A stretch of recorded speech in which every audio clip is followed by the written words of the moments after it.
because all throughout the day, you as well have been keeping a very close eye on some severe weather out there. That's right, and we did have a couple of severe thunderstorm warnings, some flooding down to the southeast, Ken and Nicole, and tonight we have the alert in place. Now remember, we told you it was going to be an overnight event for the majority of North Texas.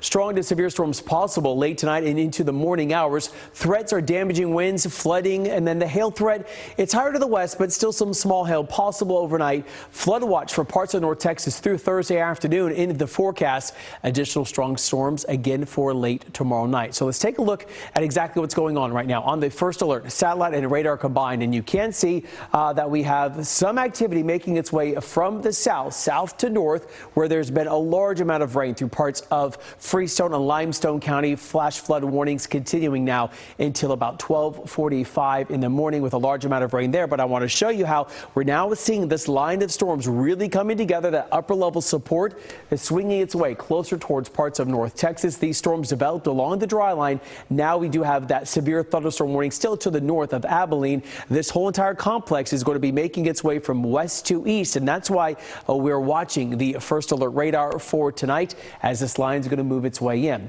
Also want to point out for our southeast counties, parts of Anderson County, we do have a severe thunderstorm watch until 2 o'clock in the morning.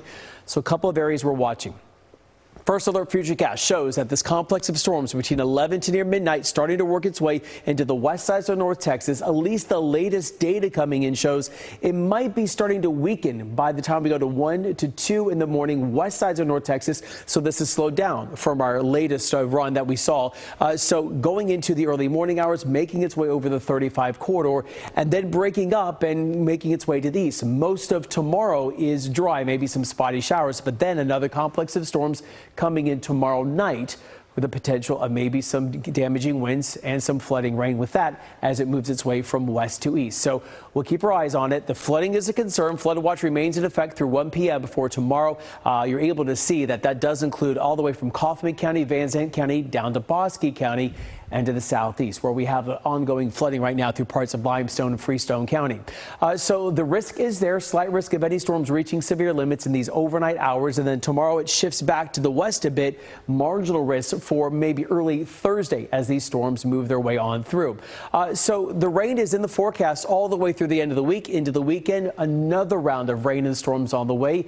We could see possibly 2 inches to 4.5 inches of rain in some spots. And you can already see that it's flooding really easily with the heavy rain, and we're going to be seeing more of that on the way going into Saturday than into Sunday.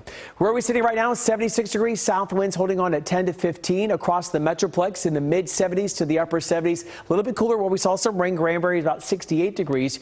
Your first alert 7-day forecast shows temperatures low 80s tomorrow, Friday 83, Saturday 82. I have not issued an alert yet for Sunday. The potential is there because of the flooding concern. We're at 84 Monday, and then we dry out and we heat up.